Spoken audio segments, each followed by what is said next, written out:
Alléluia. Quand on dit l'espérance de la gloire, dans 1 Colossiens, au chapitre 27, 28, 29, on parle de l'espérance de la gloire. Il faut que nous puissions savoir quelque chose. L'espérance de la gloire ne peut pas marcher dans nous si la chair ne souffre pas. Donc quand il Christ en moi, l'espérance de la souffrance de la chair avant l'espérance de la gloire. Mais tant que la chair que nous portions ne souffre pas, la gloire de Christ qui est la présence de Dieu dans notre vie ne peut pas se manifester. Lorsqu'on va lire la parole tout à l'heure, nous allons voir que Dieu lui-même, dans sa préséance, dans son amour, a maudit. La terre sera maudite à cause de quoi? De ce que tu as fait. Or, l'homme vient d'où? L'homme vient d'où? L'homme vient d'où? L'homme vient de la terre. Or, comment vous voulez que la terre soit contente de ce que Dieu lui a dit? Amen. Or, l'homme qui est fait de la terre, là, Dieu a dit que la terre sera maudite. Alléluia. C'est-à-dire, comme l'homme est né poussière et va devenir poussière, c'est-à-dire la chair depuis sa naissance ne va plus jamais aimer Dieu. Dans le sens, on veut parler dans le sens humain. Parce que la chair était maudite sous forme de la terre. Elle vient de la terre. Tu sors de la terre, tu retourneras de la, tu sors de la poussière, tu retourneras en poussière. Et lisons la Bible pour mieux comprendre. Et voilà pourquoi la terre est un opposant farouche à l'Esprit de Dieu. C'est que l'Esprit de Dieu veut avec Dieu, la chair ne va jamais accepter cela. Ça veut dire que la chair est un opposant à Dieu. Pourquoi? À cause de la parole que Dieu a déclarée sur la Genèse.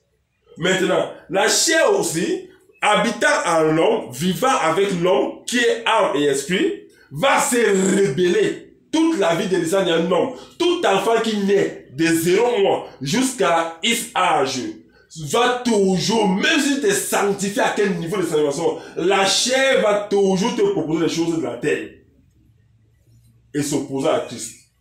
Quand ça allait la présence, la chair dit non, je suis fatigué, laisse, dors d'abord un peu. Quand ça allait le genou, non, je suis fatigué, je peux pas gêner moi, j'ai mal au ventre, laisse. La chair sera toujours en train de s'opposer au plan de Dieu. Mais un jour, je me suis dit, pourquoi la chair fait cela? Pourquoi la chair ne va pas confesser Christ et se taire?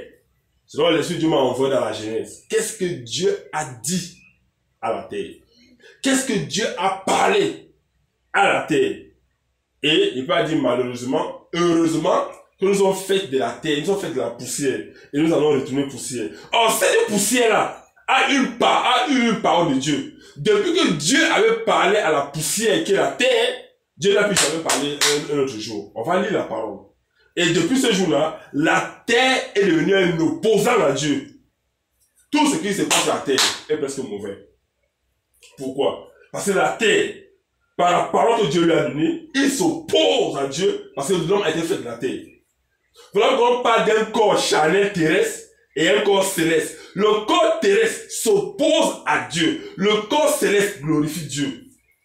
C'est difficile de voir le corps terrestre fait de la terre glorifier Dieu. Il faut que tu te sanctifies davantage. Il faut que le sang de Jésus coule sur ce corps-là comme un puits ou comme un feu, comme un robinet d'eau. Pour que tu te la chair refuse toujours ce désert. Tu veux aller de prier, tu penses à autre chose. La chair, malgré que l'esprit vivifie, la chair sera toujours à vouloir détourner l'âme de l'homme de la connexion de l'esprit.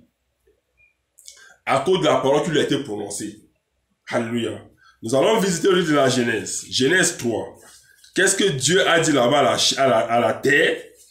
Et c'est s'est révélé que cette terre-là continue à nous créer des problèmes sur cette terre. Alléluia. Genèse 3. À partir de verset 17. Je vais lire au nom de Jésus. Il dit à l'homme, puisque tu as écouté la voix de ta femme, et que tu as mangé l'arbre au sujet duquel je t'avais donné cet ordre, tu n'en mangeras point. Le sol sera maudit à cause de toi. C'est à force de peiner que tu en tireras la nourriture de tous les jours de ta vie. Le sol, c'est quoi? C'est la terre. Parce qu'on ne peut pas cultiver sur le ciment. C'est que le sol est l'image de la terre, où l'homme mange. Or, la Bible revient dans la Genèse 2 en disant quoi? Si on va dans Genèse 2, Genèse 2, verset 7. Dieu forma l'homme de la poussière de la terre et il souffla dans ses narines un souffle de vie et l'homme devint un être vivant. Alléluia. Ça veut dire que à cause de l'homme, de sa désobéissance, Dieu a maudit le sol. Or, c'est la seule fois dans la Bible que Dieu parle du sol ou de la terre. Oui. Dieu a formé l'homme avant de maudire la terre. Mais bien sûr, Dieu a formé l'homme avant de maudire la terre. Très bonne question. Est-ce que le fait que je suis né peut-être à Oussa veut dire que Dieu, à Oussa est né avant moi? C'est aussi maintenant que est-ce que Dieu a créé la poule avant les œufs? Qu'importe les œufs ou la poule, ça a des origines semblables, ça a des origines communes. Ça veut dire quoi? Si je suis de l'ouest du Cameroun, n'est-ce pas? Est-ce que mes parents qui étaient de l'ouest, moi je suis venu naître à l'ouest, est-ce que j'ai fait exprès? Le fait que je sois né à l'ouest ou pas, même si je suis né à Paris, et il y a un parent de l'ouest du Cameroun, ou il y a un parent africain, je suis africain. Est-ce que le fait d'être né à Paris ou à Washington change mon origine?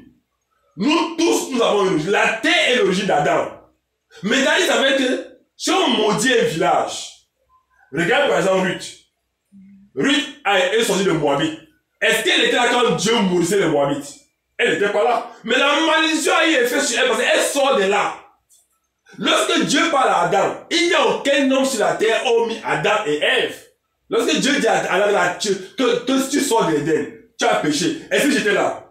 Tu étais là? Personne n'était là. Adam était là avec Éden, avec Ève, autant pour moi. Mais ce péché-là s'est répliqué sur la vie de centaines de millions et de milliards d'hommes. Est-ce que ces hommes-là étaient là quand Adam péchait? Non. La même chose, quand Adam était tiré du sol, parce que toutes les versions disent que c'est le sol. Quand Adam était tiré du sol ou de la terre, Dieu a maudit la terre. Dès lors que Dieu maudit la terre, tout ce qui vient de la terre va subir la pression de la terre, de la parole de Dieu sur la terre. Amen. Même la nourriture, si tu manges trop, ça vient l'excès de table. Ça vient de la terre. Tout ce qui vient de la terre, il dit que c'est à force de peiner. Donc il faudra que tu peines pour que la terre te donne le fruit. Or, pour que la chair issue de la terre, selon la Genèse 2, verset 7, pour que tu puisses dominer ton origine, il te faut Christ. Il n'y a aucun homme qui va dominer cette parole de malédiction que Dieu a posée sur la terre sans Christ. Aucun. Voilà pourquoi même les non-chrétiens, ou les païens, ou encore les autres personnes qui suivent des dogmes, on va toujours leur dire qu'ils vont toujours faire les efforts de se sanctifier. Un jour, ils vont encore tomber, et puis on s'est levé. Or, le chrétien, pour que le chrétien soit au-dessus de cette parole prononcée par Dieu, il faut que tu aies Christ. Parce que Christ n'était pas maudit. Christ n'est pas maudit. Alors que Christ aussi est né d'un homme. Mais Christ a l'origine éternelle. Christ d'abord est assis à l'heure du Père. Il sort de là, passant par la terre. Or, la malédiction de la terre n'a pas eu un impact sur Christ. Pourquoi? Parce que Christ était connecté au Père. Tout homme né à l'an 1, à l'an 100, à l'an 300, à l'an 1000, à l'an 2000, à l'an 2022, va toujours porter le péché d'Adam. Or, est-ce qu'il était là? Il n'était pas là. Qu'est-ce qu'il est lié à Adam? C'est leur origine. Alors, Adam lui-même sort d'où? Adam sort de l'origine de la terre, du sol, que Dieu a maudit. C'est-à-dire, quoi qu'il arrive, dès lors que Dieu a maudit le sol, directement, ça impacte la vie d'Adam. Voilà pourquoi aujourd'hui, la chair s'oppose à Dieu. Et la Bible va dire dans le livre de Romains que, si je ne me trompe pas, Romains, le livre de Corinthiens, Dieu a scellé le péché dans la chair. Alléluia. Dieu a fait quoi? Dieu a condamné le péché dans la chair. Alléluia. Et aujourd'hui, ce péché étant condamné dans la chair, nous démontre que nous devons nous sanctifier tous les jours pour apporter la vie à notre âme et à notre esprit. Or, cette vie-là, c'est quoi? Cette vie-là, c'est quoi? Cette vie est la présence continuelle de Christ dans notre quotidien. Alléluia. Or, si la présence de Dieu dans le quotidien n'existe pas, alors le sol qui a été maudit et d'où l'homme a été tiré va avoir impact dans la vie du chrétien chaque jour, jusqu'à ce qu'il parte. Alléluia. Christ en moi, l'espérance de la gloire. Mais avant que Christ en moi, l'espérance de la gloire ne se manifeste, il faut d'abord que Christ en moi, la souffrance de la chair. Mais plus la chair souffre, plus l'esprit monte.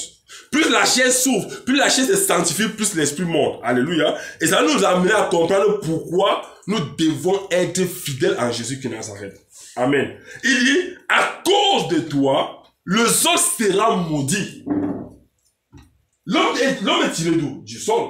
À cause de qui le sol sera maudit? À cause de la poussière. Parce qu'il dit, il dit ça que tu es poussière. Après, il dit quoi bien que, il dit plus bas ici là, verset 19, il dit, car tu es poussière et tu retourneras quoi? Dans la poussière. Or, la poussière se trouve au sol. Alléluia. Dès lors où Dieu a prononcé cette parole sur le sol, toute chair issue de la poussière sera maudite obligatoirement. Amen. Mais la bonne nouvelle, c'est que Christ est venu nous mettre au-dessus de cette malédiction prononcée par Dieu. À cause de qui? De l'homme.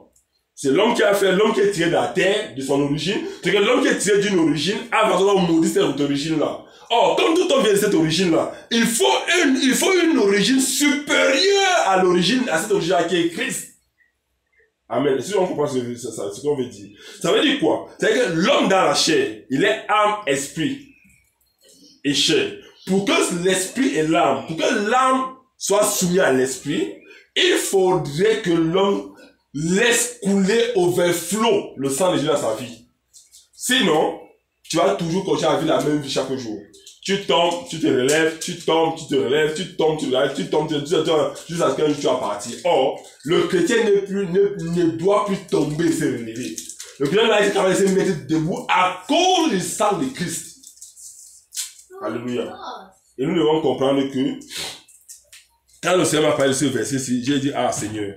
Donc, c'est-à-dire que c'est une guerre perpétuelle qu'on a lancée. La chair se rebelle naturellement contre Dieu. Quand je vois tout tombe dans la parole, tout tombe sur la terre, tu vois, il est fort, mais un jour, il tombe. Pourquoi? Parce qu'à un moment donné, la chair commence à faire le bon travail. Le bon travail, c'est quoi? C'est de se rebeller contre Dieu. Il se rebelle contre Dieu. C'est que la chair n'aime pas l'âme se sanctifie. Mais pourtant, marche avec elle. Regarde bien.